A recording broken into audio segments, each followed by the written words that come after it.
Where do people turn when they are in prison? Hope. Where can they turn after they are released? Hope.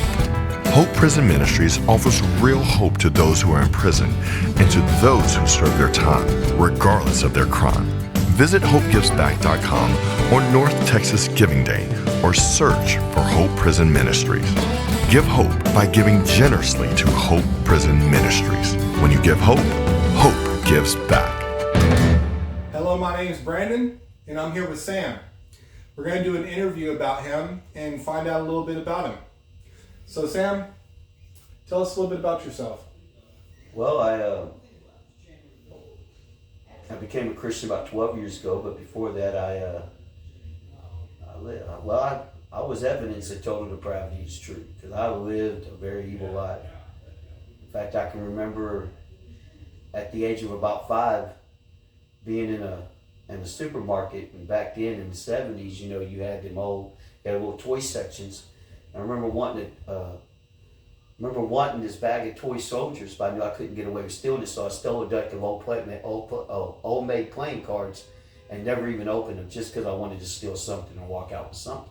And that was the characteristic of my life until I was about 36 years old. And it cost me a lot. It cost me to get out the Army before I wanted to, because I ended up getting involved in things in the Army that if I didn't get out, it was going to crash down on me eventually. So how old were you when you joined the Army? I was 18. 18. How long were you in the Army? I did 6 years altogether. 6 years. Oh, yeah. Well, thank you for your service. Yeah, and I wasn't living a good life in there neither. Well, I mean, I was involved in stuff that I knew that would crash down on me. So I got out, and 7 months later, I was on my way to prison. After I got out, and I've been to prison 4 times, each time for a different number, a different crime. Everything from burglary habitation to burglary of building, theft of firearms, aggravated robbery and deadly weapon, and bank robberies. Mm-hmm. You know. So what kind of so that's the kind of person you were before Hope Prison Ministries and before Christ? Well, before Christ. So before Christ came into your life. All right. Because I didn't know Hope Prison Ministries until many years after I was a Christian. Right. So. Okay. So how long were you a Christian before you came to Hope Prison Ministries? Let's see, I became a Christian in 2012. I came here in October of last year, 23. And so until then, okay. You know. So would you say that since you've come to Hope Prison Ministries, you've become a better person in any way? I've learned a lot. You know, at first I didn't want to come down here. You know, I paroled out to Houston. That's where I wanted to be. I've lived in Texas most of my life, but I've never even been to Fort Worth or Dallas that I can remember, unless I was a baby or something or whatever. Mm-hmm. But never been to Fort Worth or Dallas. Never have. And so when Nico and several guys I've known for years who were on the board of directors and part of Hope Prison Ministries reached out and asked me to come down here, you know, for the operation manager, I turned it down multiple times. Mm-hmm. Chandler, who I don't remember ever meeting in person until I came down here, but he had called me on the phone and we got to know a little bit about each other, and I told him no, I didn't want to come down here, but I'd do anything I could from Houston, and so I was going to take over the letter writing. Mm-hmm. But then my mom got on to me about that, and then, you know, Chandler had asked me to come down here for a week, and I could pick up the letters at the same time. And the week I was out here, I was sold. And literally the next week, I went back that week, I put in to leave my job, and that next week I was within about 7 days later, I was down here permanently. And employed by Hope Prison Ministries. Right. That's awesome. And since then, how long were you in Hope Prison Ministries before you became the pastor at the church? And wait, another quick question is, how long did you take theology? Like, you're educated. Yeah, right? I had an opportunity to go to a Bible college program on the unit I was on, and I got my bachelor's in theology and was working, almost done with my master's in aesthetic counseling. When I left prison, I finished that up shortly after I got out, and I'm still part of this seminary. I'm doing it, you know.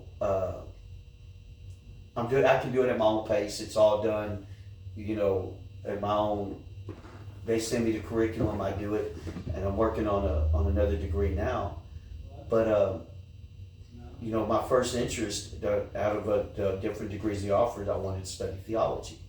I didn't think I would ever be a pastor. That wasn't really something I had on my mind. I loved teaching. I had been teaching several classes at the Jordan before I got to the Ramsey unit, and I loved doing that. And so I wanted to learn. I wanted to study theology, and then I studied nouthetic counseling. Mostly, not that I ever thought I'd really do counseling on a professional level now, but basically for me, to learn from me. I know this sounds selfish, but I knew I had issues in my life, and I wanted to know how to counsel, how the Bible deals with counseling and so forth. And so I took it mostly from me.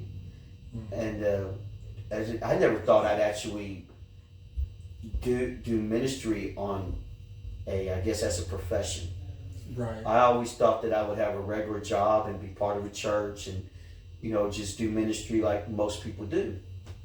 And it didn't work that way. Right. God chose to use you. Right. So what was your response when Chandler came to you asking if you wanted to be the pastor at the church?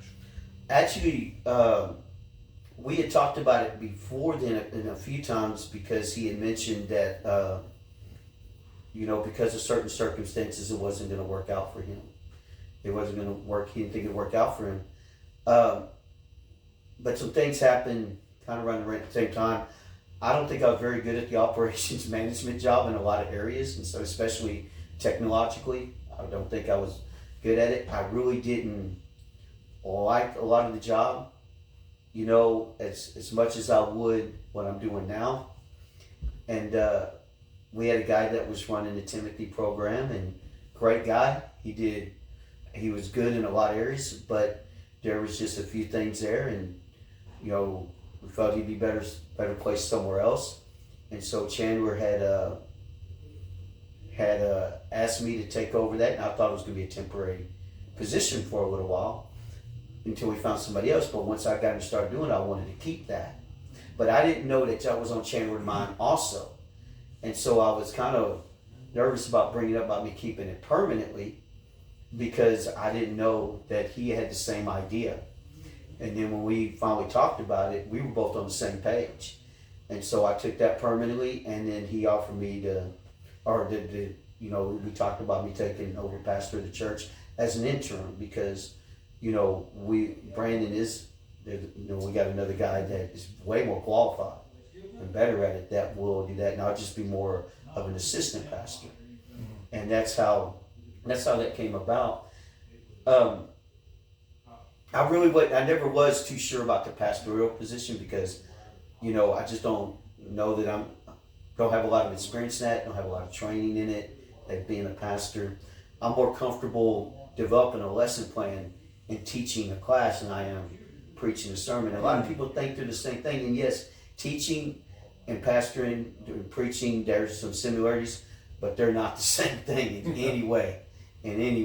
And so, I never really, it wasn't something I was really looking at, really trying to do, but, I was asked to do it and prayed about it and decided to take it. And if it didn't work, well, we would know, so. So, Sam, I'd like to personally thank you for being a pastor at our church and also for the amount of time that you've devoted to the ministry and everything else that you do for Christ and his people.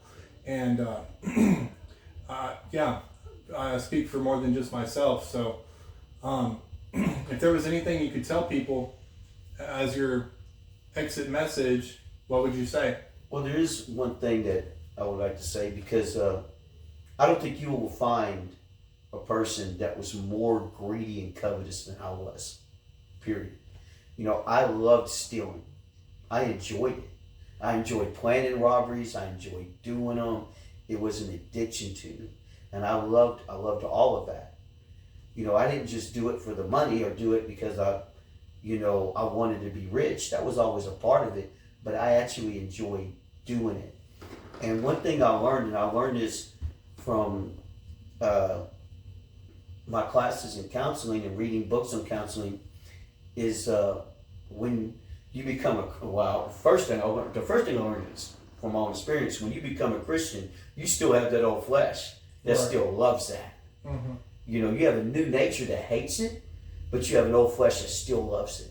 Right. And I fought that flesh the same way most people do, the way we're taught. You know, you find scriptures dealing with greed, you study those, you pray against greed. And then when I started studying counseling, I realized that that's not exactly the right approach. Because if I'm always focusing on the greed, if I'm always thinking about that, or if I have a lust problem, I'm always thinking about fighting lust, or if I have a lying problem, I'm always thinking about fighting lying, your mind is always on the negative, and it's hard to fight something you're always thinking about. Right. So is it Paul who says that of all, as Christians and believers, we are of all men most miserable? It is, but this doesn't have to make us miserable. This right here. Because there's a different way of looking at fighting the flesh. Okay. Instead of looking at all the negative. And I learned this because we had to make a list of what they call put-ons and put-offs. The Bible, put-offs and put-on. The Bible talks about putting off certain things and putting on something else. Mm-hmm. Put off the old man, put on a new man. Put off lying and put on the truth.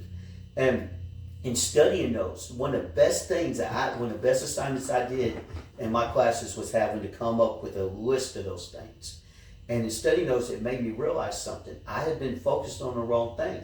My mind's always on fighting the greed, or fighting this or fighting that. But if I focus on what God tells me to put on in replace of that, for example, it says, do not steal any longer, but work harder to answer what you have to give. Forget about focusing on not stealing. If I'm always focused on not to steal and not to be greedy, that's where my mind's going to be, and it's hard to fight something you always think about. Instead, put your mind on giving and working hard.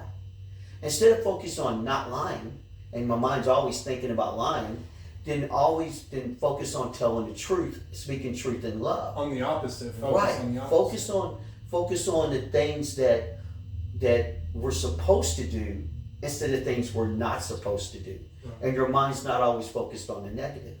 Mm-hmm. And that has helped me greatly. And it's something I try to put out there because I think it's the same struggle a lot of Christians have. If you got a lust problem, what do we focus on? I don't want to lust. I don't want to look at porn. I don't want to think this way. Well, your mind's always thinking on those things, trying to fight it. But instead, focus on the opposite, on what God tells you to put in its place. Yeah. Focus on that. That can greatly change your approach towards Scripture if you start looking at it that way. And there's one message, because man, spiritual warfare is it's one of the toughest things we would do as a Christian, fighting our flesh. Mm-hmm. It's one of the hardest things we would do as a Christian. And so much counseling out there on fighting sin is focusing on our flesh. Mm-hmm. That's what we're told to focus on. Instead, focus on the new man and what we're supposed to do, instead of so much focus on what we're not. Because I'm always focused on what I'm supposed to, and I'm doing that. That's gonna automatically be put away with. Keep your eyes on the prize. Right. That's gonna automatically be put away with. Right. And that's the one message I want to get out to everybody, Christians, to all Christians, because man, every Christian struggles with spiritual warfare. Well, thank you, Sam, for sharing. This is Brandon Riggs with Hope Prison Ministries and Hope for Everybody. If you liked what you've heard today, please subscribe. If you liked it, like it. And if you don't, still like it and still subscribe. Yeah, still subscribe, still like it. Yeah, you don't have to like it to like it or subscribe. You can do it either way. God bless you.